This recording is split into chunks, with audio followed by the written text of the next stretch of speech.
Herkese merhaba arkadaşlar, kanalıma hoş geldiniz. Yepyeni bir video ile karşınızdayız arkadaşlar. Bugünkü videomuzda başarılı ve karizmatik oyuncu Can Yaman'dan yepyeni görüntüler geldi.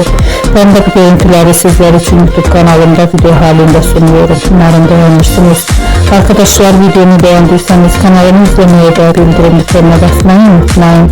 Şimdilik benden bu kadar olsun. Yeni videomuzda görüşmek üzere. Hoşça kalın.